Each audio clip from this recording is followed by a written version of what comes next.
Yeah, I'm Jackson. I have zero experience with carpentry. I studied at a school for historic preservation in Boston and learned about how things were built, 250 years ago. There's a long way to go. I'm nowhere near the top. Not that I thought I was, but there's so much more to do out there. Welcome back to the Passion for Craft podcast. We are here today talking about some portfolios and just that idea working. And Richard, why don't you kick us off with this one? Yeah, so a little bit before, Austin, the producer, and I were kind of talking about, funny story, one of the patrons here on Patreon has been working with me lately. Tyler. Wow, nice. Yeah. That's cool. Yeah, I met him here at the Building and Brews event. Okay. Nice. And we exchanged numbers. He said, if you ever need anything, I'll do it for free. Yeah. So I was like, hell yeah. I'm going to make some money. No, I'm just kidding. I took him up on that, but not the free part. Yeah. We did compensate him for his work. But it just brought, we were talking about it, me and Austin, is like, would you work for free to get into an industry or do something just to get like a couple of notches in your belt, And my thought is, what I thought of was like, heck yeah. If you're trying to do something, like definitely, do it for free. And one benefit of doing it for free is now you can add that job to your portfolio. Mm-hmm. And I think having a portfolio is something that's needed. I think today it's Instagram, I think it's a website. It's not an actual portfolio, but it just made me think of that. Did he work out? Yeah. He's got a passion for crafts. Nice. Yeah. Let's go. Yeah. He's legit, just solid, good attitude. Just what can we do? Like, where do you need me next? Like precision, got the right tools. How long has he been doing it for? He's been in the remodeling and restoration, more restoration though, like from water and fire type restoration for some years. I don't remember exactly, but he started his own carpentry company 4 months ago. Sweet. And took him out to the barn. He helped us on stuff there, and he was just, I see like the same reaction I had. I'm like, what? He's like, this is nuts, this is crazy. He's been helping us over there too at the other house. I don't know what we call that one. 70s house. Yeah, that one. He's been helping us there, and then the same exact thing. You go there and you're just like, this is crazy. So you could see he cares, Yeah. And I remember telling him, like, he was helping us do baseboard at the barn, and I was like, hey, you could put this in your portfolio now. Yeah. Because he asked, that's what he's like, can I take pictures of this? I'm like, yeah, for sure. I'm taking video and stuff. Put this in your portfolio. Yeah. Even if you just did the baseboard, you worked on this project, that's awesome. So yeah, he was snapping pictures and I don't know. I just think it's just good to have a portfolio. I look at this backdrop here. To me, that's a portfolio. Look at these outstanding images. So when you have a potential client, they come in and see this and they're like, oh man, wow. Yeah. Like it gives you strength. It gives the homeowner confidence in you or the client. And I think it's important. Well, I tell my kids this, particularly my daughters, but He's never told me this. we are all working to build a body of work, right? And if you look at Michelangelo, right, how is he judged? Well, he has a body of work that you look at and you go, oh yeah, look at all that. And so, this goes back to that statement we've had in here, a long obedience in a similar direction. How do you build up a portfolio work? Well, a long obedience in a similar direction, right? You get you, working towards that. And I think any of us and all of us, we want our lives to have significance. We want our lives to have purpose, and why am I here? And I think that having this body of work, having a, long obedience in a similar direction gets you to the point where you can point to a wall like that and say, look at the stuff we've done. A portfolio isn't just, in my opinion, something you need. It also is something that, is going to, it's for yourself, kind of. Well, it is, and I think it's we're building a body of work and a portfolio whether you take pictures of it or not. Right. And so, that to me means the impression that you're going to leave with this guy is almost a body of work, portfolio kind of thing, and that you build in, these people that are improving people's lives, that have skill sets that you end up working together and doing stuff. So we could get all philosophical, and it sounds like I am already, but it's really important. It's really important. And I think a lot of people look at it and go, when I start my business, then I'll start taking pictures, and then I'll start.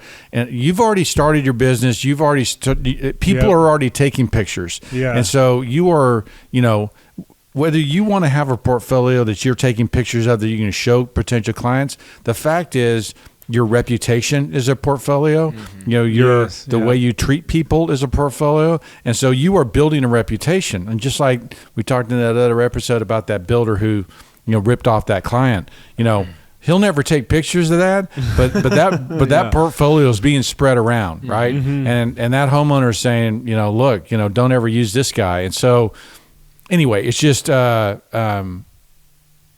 think it's a big deal. Yeah. I agree. I think the idea of working for free, I think, seems so daunting, but there's almost more value in working for free than there is for getting paid to do something you have no idea what you're doing. Or no interest in. Yeah. Because if you're, like, the thing that I always think about is, like, colleges and, like, the going to college, graduating and everything like that. It's hard to take a look at like an established industry and then work backwards and go, what is the new trend with that? But it's easy to look at like a newer industry and then go, are the newer industries requiring this college background? And the answer most of the time is no. Especially like in computer science, I think is a great example of this, where it's not necessarily about, do you know Java, C++, like all these things, all these computer languages, and what degree did you get to like certify that you know all this stuff? It's instead, what have you done with the things that you should know? Mm-hmm. And that is more of an alluring hire for companies than other things. And so I have a buddy who's working in the computer science field right now. We just got dinner, this is why it's fresh on the mind. But he was explaining to me, like, he doesn't have a college degree, and he's like working, he just got like a senior coder position at a company because of the work that he's done in coding. Just personally, it wasn't even like trained from this college, got a certification from this class. It was like, I went and did this design, made this app. Well, this goes back to a number of episodes that we've had. I mean, if you think about Dan Parrish and how he went to go work for Gary. Well, Gary, and then another person, and it was I'm going to go there for 3 or 4 months and see how much I can learn, and it was a. Didn't he say he worked for free for that guy, or he showed up? He worked, I think so. He did, but basically he said, I've got to go learn this body of knowledge, and I don't care if he pays me or not. This is where I need to go to learn this. Is one thing that reminds me of. Two, we talked about, is college worth it? I hear that story more and more, and college degree is like, I don't even look at that, and not that we're in an industry where that really requires it, right? But we are in a place and time where Wall Street Journal just had an article that like there's still plenty of jobs except for white collar workers. The white collar worker, as opposed to a blue collar worker, white collar worker is that middle manager. You have to have a degree from a 4-year college. Those jobs are going away because that world is no longer, appropriate, right? Or valuable. And so, having this, like you're saying, building that portfolio, working for free, that is much more important. Well, ultimately, companies just want someone who's going to perform. Yeah. If you can perform like your friend, if he's already created apps and he's already designed all this stuff, and they see that portfolio, even though in his mind he wasn't like, oh, this is going to look good in my portfolio. He was just doing what he loved, probably. He, like you said, we're always building it, whether we take a picture or not. So they saw that, they're like, dang, this guy, forget the degree. This guy can perform. Right. Like, heck yeah. Well, let's talk about portfolio. Let's bring it back down to just portfolio again, and just how do you what is your portfolio, Richard? What do you do? Well, my portfolio, I feel like, is my YouTube. Actually, nice. I really feel like that. I feel like when I make videos, I feel like I'm not just making YouTube videos to get views. I feel like funny some of them. I'm actually making videos so that I don't forget how to do what I just figured out how to do. Like, I've gone back and how did I? And I watched my own video to learn how to do something. So there's that part of it. Then there's also part of the documentation process of documenting my work, as in like we could go to my YouTube channel, click on videos, and click sort by earliest and watch those, and I'll just cringe I don't know what I was doing. But that to me is a journey. It's a lifelong journey to where I can look back at that and be like, that's crazy, So I think my portfolio, I'm more on YouTube than Instagram, but I do feel like those are the portfolios now. It's social media. I do really feel like that. And of course, a website. A website's always good. Your own website. I remember Alice, who's my sales manager for the Windows side and the millwork side. When she first started working for me, is when I was doing that TV show. She said she was the first millennial or person to work for me who I was talking about website, and she kind of looked at me funny. I was like, why are you looking at me funny? She goes, I don't go to websites. I was like, what do you mean you don't go to websites? She's like, the first thing I do if I know somebody is I look on Instagram. Yep. And I was like, just because I had been spending money and building, I got to do this great website in order to get business and stuff like that. And she just blew a hole in it and made me go, now she isn't my client, right? She isn't, because people my age, I'm 58, right? They want a website still. They want a website still. And so, but it is changing. And so, we have Instagram and YouTube as well, obviously, but we are also trying to rebuild our website right now with better pictures, and we're spending a lot of money, $2,000 to $5,000 per photographer to go to a specific house and take professional pictures for us. Yeah. So totally worth it. There's this layering. We talk about portfolios, and I remember when I got some of these specialized architectural photographers, and we did this house. It was a designer showcase house. It had all these designers coming in, and they had a guy come out to take a picture. And I'm telling you, see that lock on this thing? They would set up their lights, set up their camera, and I'm telling you, they would move a leaf of a plant and kind of get the leaf of a plant trying to turn, or get the light on the petal of the flower. It's just like, what the world are you doing? Yeah. And they were working so hard to get this perfect picture, and they'd spend 2 hours to get one picture. Wow. And I was like, what in the world is going on? And those designers and those Architectural Digest pictures are curated. They are painfully and carefully curated so that every book it looks so natural, looks so lived in, but it's just like they went to a lot of work doing that. So is your portfolio just pictures on your phone? Right. Let me show you some of the stuff I done. Is it Instagram?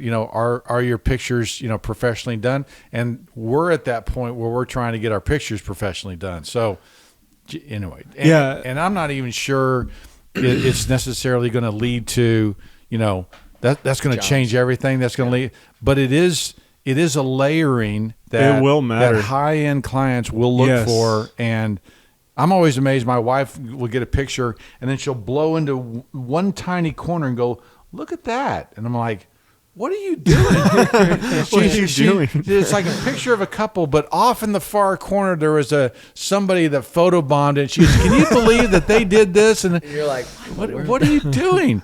So for me, I've got to have, someone help me take those pictures, because I'm too big picture, I would never notice that kind of stuff. And I gotta get help doing that. Yeah, it's my thing is like, I remember when one of my first bosses we were just starting working in this region, and I told the story on the episode about me. I won't go into it, but great episode. I remember him saying, we were setting up for one of those home and garden shows, and I was like, "Do you get like a lot from this?" He's like, "I mean, you got to start somewhere. Nobody knows we exist." Yeah. I remember him saying that in like his northeastern accent. Nobody knows we exist, Richard. I'm like, yeah, that's true. And that's what I think the portfolio is like. You got, whether it's on your phone or Instagram, you got to like document your body of work, because you could tell me, yeah, we're whole millwork. We do all this stuff. And I could be like, okay, but look, I mean, obviously you have the receipts to prove it. But if you didn't have any of this, no pictures, I'd be like, well, how do I know? I think it's very important. And I know I'm in a different field than you guys, but also my boss says something super similar. He basically says, everyone on your board thinks about what you do 10% of the time if you're lucky. Realistically, they probably think about it 3 to 5% of the time. But you think about what you do 100% of the time. And so the portfolio is so important because you want to capture, because that 3% or 5% of the time that they're thinking about you is that like portfolio. And that's what they see. And they go, well, let me devote 1% of my energy looking at this guy. What is the story that I'm being told? Right. Oh, it's this. And that's why they're so important. Yeah, and I think to that point, it takes an outside eye sometimes to kind of see what you don't see. Like, totally. Like I find myself talking to people now, and the way my elevator pitch, right, which is part of the portfolio. How do you tell people about yourself in, you got 15 seconds, 25 seconds? I usually say we've been in business 30 years, but that to me, right, to make sense to my ear, because it's just like, it's experience. I've worked so long and hard at this that, I know so much more now than I knew when I was, 10 years in and, nailing, tar paper onto a deck. and it's so much more than that to me seems like the piece that explains everything. And that, I sit there and listen to myself and I go, it's really a lousy thing to say. It isn't, revealing much, and it isn't like there's a lot of dumbasses who've been in business for 30 years, right? And so that isn't very good. Yeah. So how do I tell my story? How do you what is my portfolio? And so you guys would say, maybe we should do this exercise. What is my portfolio? What is my portfolio? And then we speak back to you what it is, and I think it would be different than what I would think it is. Let's do it. Let's go. You want to go first? Yeah, your portfolio to me is that you're a preservation. I don't know if it's just because I know you more and about you, but you're like know him pretty well. preservation expert, historical. But let's do it this way. Let's do it. You've got to convince somebody to use me. What would you say? Is that better? Yeah. I would say in 25 seconds. Yes, in 25 seconds. Okay, I would say if you want a historically accurate, correct house, this proportioned and scaled well, you really need to check out Whole Millwork and Whole Homes, because the guy has, I would say, 30 years of experience in preservation. He went to school to get knowledge on how to build properly, and if you really want to know, go watch his design videos, because it'll show you what's possible, how bad things could look, or how it could look correct. Yeah. And I think that's you found something there, like a niche, like everyone. Bing bing. Okay, I'm off the elevator now. Yeah. I was going on another rabbit trail. No, go ahead. Sorry. I was just thinking about all those videos you're doing. Like, people are on board with that. Like, and it's crazy because I think a lot of times I can see a house and see why it's wrong, but I can't explain it. Whereas when you say it, it's just but anyways, you're like, I would recommend, that's why it's wrong. I would recommend them watch those videos, because then they'd be like, oh, I don't want mine to look like that. Yeah. Yeah. So that's a part of your portfolio. I hear that. And I can I go? Yes. before you. Yeah. No, you can go. I was just brainstorming. I can scrap it. It's fine. I don't have to. No. I want to hear yours. It's he's just my dad. the reason why I wasn't saying I didn't want to hear yours. I was that to me seems like something I say. Like I say those same things, and I'm just sitting there going, is that why people should hire me? Is that my secret sauce? Is that what separates me from everybody else?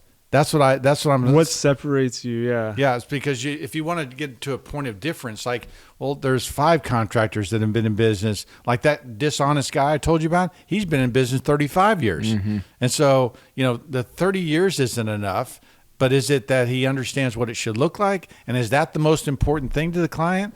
Or there's some people that are like the build science pieces, that's the most important thing, not the design piece. Yeah. And so anyway, so I hear you say that, and to me, it makes me go, yeah, it is a hard thing to explain in 30 seconds. Go ahead. You got 25. Go.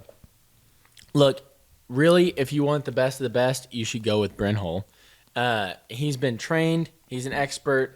Realistically, if you're not looking for a house that's properly built, properly made, properly proportioned, and you just want something that you can live in, don't go with this guy. But if you want something that is expressly made, beautifully tailored, handcrafted to be exactly the way you want it and historically makes sense, go with him. Beep. That's done. It's good. Yeah, I mean, I feel that point, way, but I don't think I could say that to somebody. I think your biggest selling point is Well, you wouldn't say that about yourself. I think you should say, but I think you should say, like, you probably shouldn't go with me unless you want these things. I think you get to a point where it's like, you know how Ferrari like sells their stuff? Like, they're not making ads every Super Bowl to try and sell more Ferraris. Like, Ferrari is just a brand that everyone's like, okay, that's a nice. Also, like the company that I think of also, I didn't even know it existed until I started looking into cars. My friend was explaining to me like what cool cars were. Bugatti. He was like, dude, like there's $5 this million. sweet Bugatti. And I'm like, what is that? Like, what do you even mean? Like, I didn't even know the world existed. And so it's almost like with your houses, it's like, look, if you want this, you'll know about me. And if you don't want this, that's okay.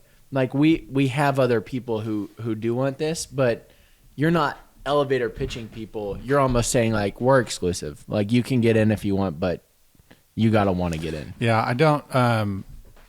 But you still have Which to sounds sell, pretentious, but Yeah, I mean, I sit there and listen to that, and I feel that way, but I don't know how you express that in a portfolio, because if you're going to do a portfolio, you're almost not even going to show them anything with that. You're like, well, if you know, you're just sorry. I don't even need to waste my time showing you pictures because you can't afford me, and you don't have the taste to want me. If you knew, you would know about me. Exactly.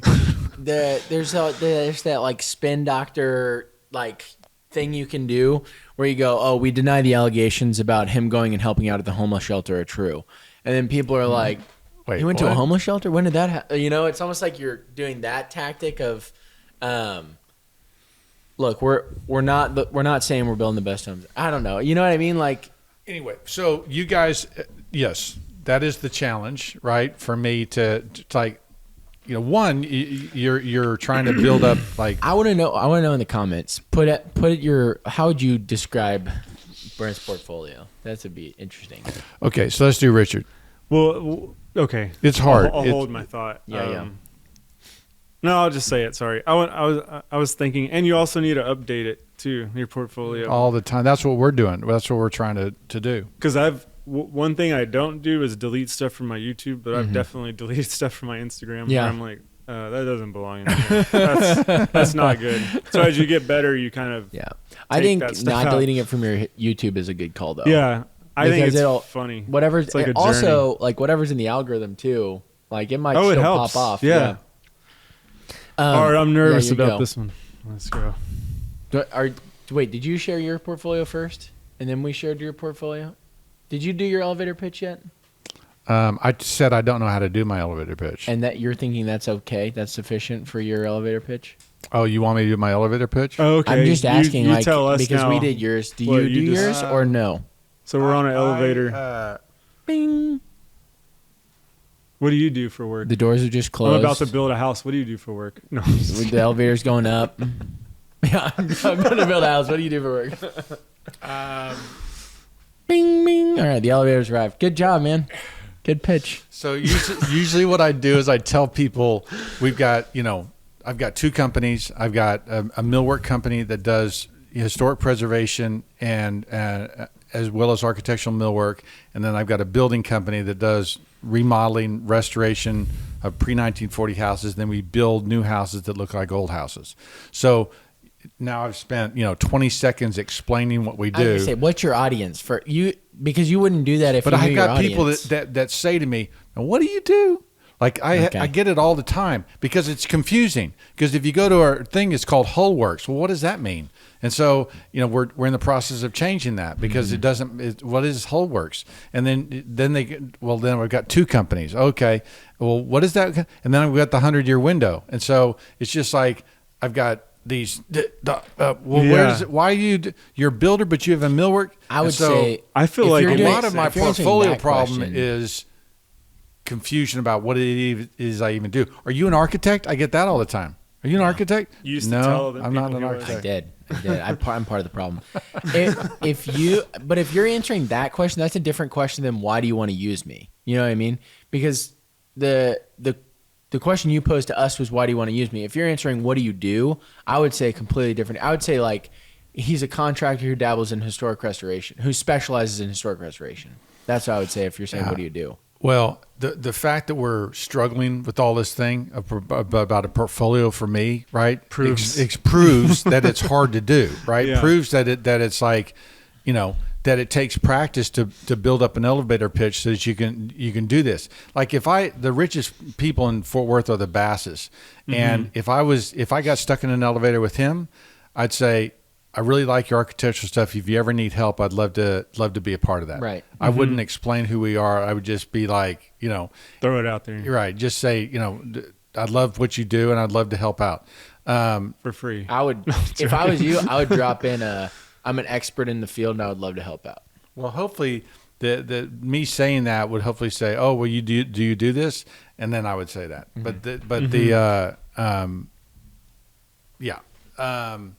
I mean, I think the most important thing in my career is going to North Bennett Street, which is the reason why I want him to go, is because that was the secret sauce that changed that defined the work that we do, because I learned how things were built 250 years ago. And then I look at the way we're building things today and I go, this is goofy. Why in the world are we building this? And because this is how it should be built. Anyway, but I don't know if that's a good pitch, right? And so as I just said it, I was like, maybe I should be saying that.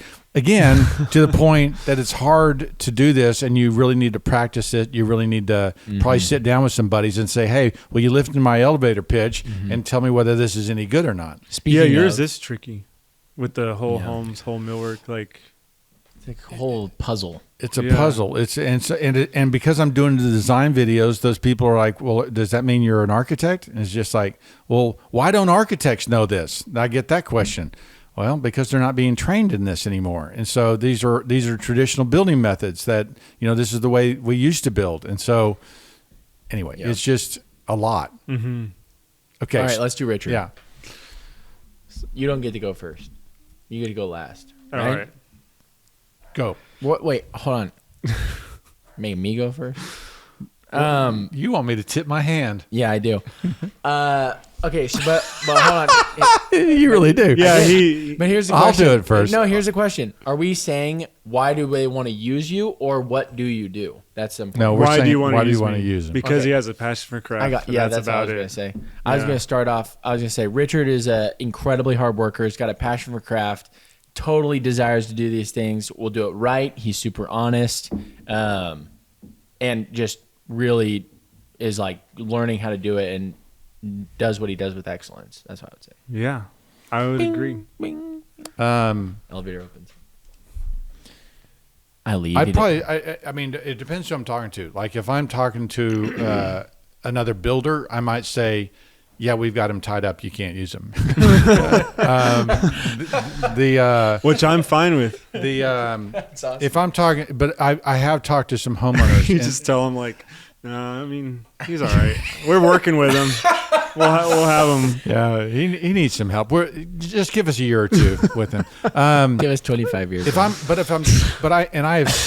said this to people. It says, look, Richard, and you'll find this interesting. Richard does this YouTube thing, but and if you watch his videos, you're going to learn a lot. He's a great guy. He's honest and everything else, but he really is a great craftsman who really does understand how to build right. And he's done things for us. I know I look at these difficult cornices and stuff, and he can do that. He can perform that. There's very few trim carpenters who even know what they're looking at. So the fact that he understands all this, I mean, he's a master. And so that's why you should use him. Wow, you just got bumped from journeyman to master. I know. What would you say? Can I have that chair? No. That's a good question. I'm trying to think when I've had See, I think you're so humble that you would have a tough time bragging on yourself. It is weird, yeah. Hi, I'm building a home. Why should I use you? I don't know. You should. That's why I didn't want you to answer, or I wanted you to answer because I was like, you shouldn't. He's use got me. it. You shouldn't use it. I'm just kidding. Man, I don't know. I guess I should have been thinking about this while we were talking about yours. I guess that. You had 31 minutes. Yeah. Ding. All right. Well, it's over. Good luck on your project. Yeah. Hope it goes well. Well, I feel like I say we because it's not just me, my company. Like we bring a level of craftsmanship that I feel that you wouldn't get in just the typical everyday, carpenters that builders use. I feel when I say builders, I mean production builders. I don't know. It's confusing. Mm-hmm. Yeah, I don't know why you use me. I'm like drawing a blank. I think also another thing is like your industry, like you've spanned trim carpentry, painting, and like, you know what I mean? Like you've just got all the, a lot of the turnkey stuff. Well, see, here's the other thing. I look at you and I tell the story anecdotally, okay, the crap that you were building before. Just by saying anecdotally and I tell the story is like same thing, redundant. Yeah. But it is an anecdotal story that I tell. It's an anecdote or a story. It's a story because that you it's tell anecdotal, and I tell. No, I'm messing with Go ahead. Now continue. Go aheading. That you're. I couldn't think of it. Yeah, there you go. You got it. Here's this guy who's this incredible craftsman, and the stuff that you were building before. It's like I shake my head at it, and I'm just like, wait, you did what? Wait, you painted it? You did those? And I still think, and I told you at this when you did it, you did that handrail on that outside handrail in plastic. And I said, dude, you cannot do that anymore. Stop doing that. If you're going to be working for us, he assembled basically a plastic handrail on this house. And I was just like, don't ever do that again. What do you mean you assembled a plastic handrail? It's like a kit. It comes in like a box, and it's like vinyl and plastic and some metal. But you just... It's like IKEA stuff. But I anecdotally tell that story because I look at you now, okay, and I look at the things that you've done for us and the things that you've figured out, and like I think about that crown that we did on that 1928 Staub house, the big one in that room that ran around, and I remember the clips and the way you were building that and the way that you were assembling that was like, dude, that's really awesome what he's doing there. Like that is, he really is a fine craftsman figuring this stuff out and doing this stuff. I'm not sure the other guys that we would have doing that would even have approached it that way. So I look at you and I say, you're an awesome craftsman. Go on. No, I'm just kidding. You're an awesome craftsman. Stop. See, what I would say to people was like, look, I've been doing trim carpentry for a long time. I feel like I'm a master trim carpenter. What I can really help you do is actually make better selections with your trim and with your mantles and with the other woodwork items in your house, so that you can build better. Yeah, and the funny thing is, all this time, I've never really felt like I've had to sell myself, because I always felt like it's like, oh yeah, here's the thing we want to do. Mm-hmm. Do you do this? Okay, yeah. It wasn't really a selling of yourself. But your selling has also been your YouTube. Like, I think that's unintentionally sold you more than you think. Yeah, we just had a job we did from YouTube. There was a pretty decent sized job. The guy saw our videos. He saw your recent videos or saw your older videos? Recent, yeah. He saw. So it was a good job. Mm-hmm. And he says, like, man, the stuff you're doing with that builder now, like, that's crazy. Like, this is cool. a more of a production style home. And I tell him, my conversation with him is like, yeah, it's so crazy, like, how much goes into architectural millwork and classical architecture. And because that's my favorite part about what you guys do is the classical architecture part. I love that. But yeah, so you gave me that advice a while back. When you go in, kind of go in with an authority. And I did that on one estimate, and it kind of sold itself. Yeah. I was like, here's what I think we should do. I think we should stop the wainscot here and here, because it's going to be unbalanced here. I remember the conversation. Yeah. And the conversation kind of sold it, where she was like, yeah, that makes sense, And she was like, when can you do it? And I wasn't able to do it, because then we started doing the other stuff with you. So now that we've had this conversation, we're talking about portfolios. So what kind of portfolio do you put together? Like, what is your portfolio? You're okay with YouTube being the design, the lead generator? Yes. Yeah. I still believe in the website. I guess I'm old school like that. I still believe in Instagram. I think Instagram is the portfolio, because I think that's where, if I have a potential customer, I can be like, well, look at my Instagram. And then they see it, and it's, whoa. And you're deleting cool stuff too on the Instagram, which I feel like that's a good sign of your portfolio, because your portfolio is like the stuff that you're most proud of. And if you walk away from a job and you're like, yeah, that was really awesome, and you come back years later, like, oh, that wasn't actually so cool. I'm going to take that one off, but I'm going to put a new one up that represents who I am and what I know now. And I like if you look at my Instagram, I like to just put beautiful things. Like, a lot of it's stuff I just steal from your exteriors, like, this is cool. And then I put something of ours. Yeah. And then I throw some personal stuff in there, because I feel like I want to share it, and it's important too. But I think Instagram is like the portfolio, because although YouTube is good, asking someone to go back and look through videos is. What about TikTok? You guys, I don't. You guys are younger than me. Does TikTok matter in our industry? To me, I've never downloaded TikTok or had an account. I don't want another social media, to be honest. Instagram and YouTube, and I feel like all the high end people are on Instagram. I think it's go where the views are, go where your clientele is.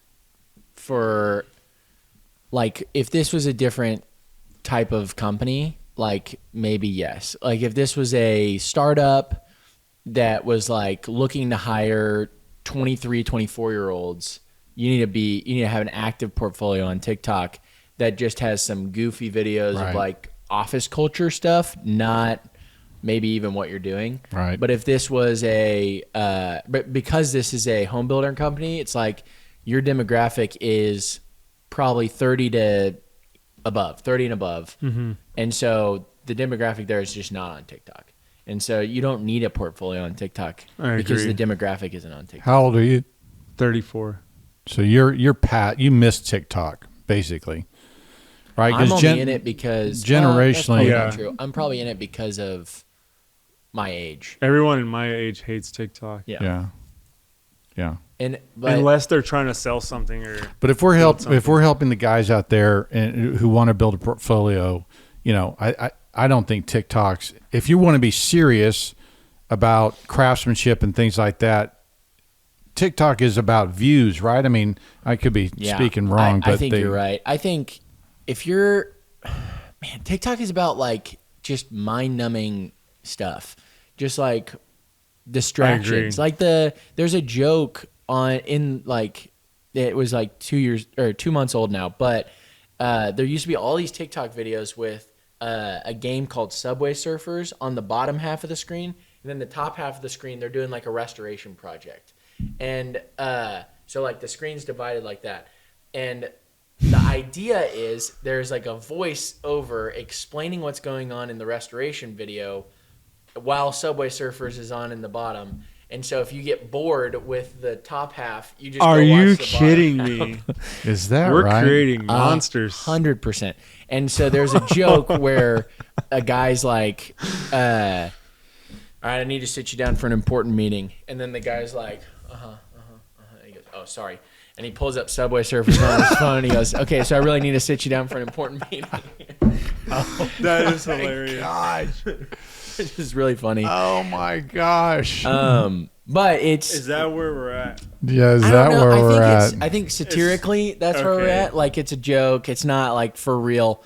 But, you know, that we I'm going to do have... that with one of your design videos. It's like, see why this column is wrong? It's like, I'm bored of that. What's going on here? Like, the whole idea with TikTok there is, like, a lot of people... I say it's like no one learns there. I'm sure a lot of people, like, learn a lot of stuff there, and there's a lot of, like, facto whatever things where you're like, oh, cool. Like, I picked up something that I heard about on TikTok the other day.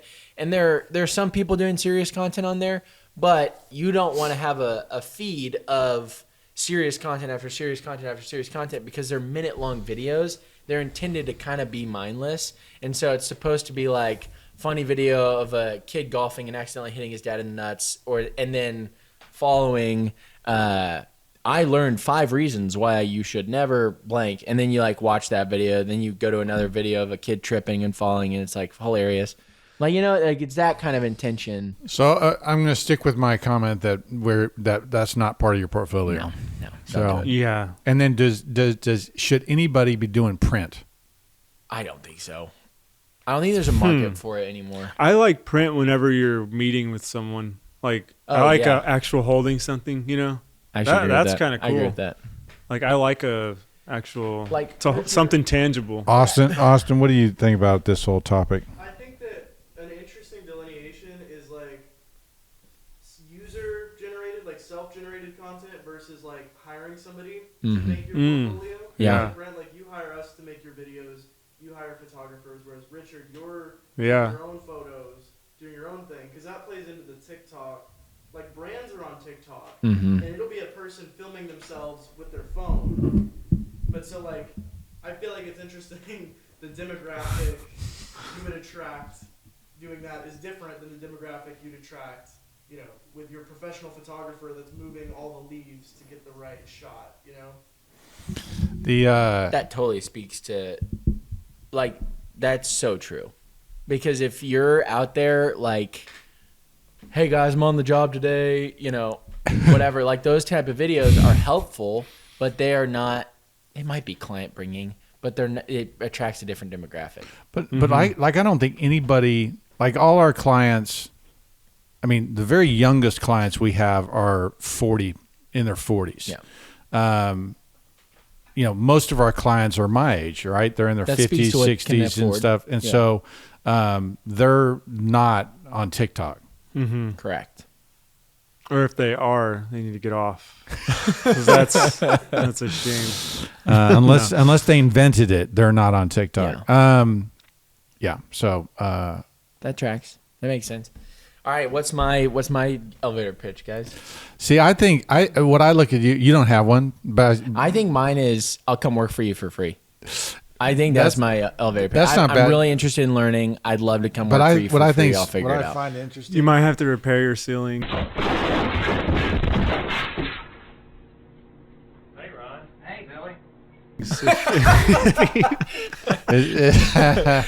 I've already made these mistakes, so you probably don't have Next to worry year, about them again. next year when you're at NBSS. at North Bennett Street, I think you could actually have a TikTok and an Instagram showing I agree. hand planing wood and doing a bunch of the the hand Yeah. tools because it's so hand tool intensive. I will be doing a TikTok and a YouTube. That I think it would actually just like your journey is documented on Exactly. YouTube. I think your journey is going to be I look fascinating for at people to this. follow. This is like a big builder of my portfolio, if you will. It's not very condensed. So like if someone wants to listen to 43 hours of content, sure. But I do think this is a big one. And then the TikTok, I think I'm going to do one. And then the YouTube, I'm going to do one as well. Mhm. So I think you should. Yeah, that'll be all because you'll see the progress. totally. And Totally. that's a really cool part of it. That to is see a cool part of it. And I have a big desire to do both. So that's So, exciting.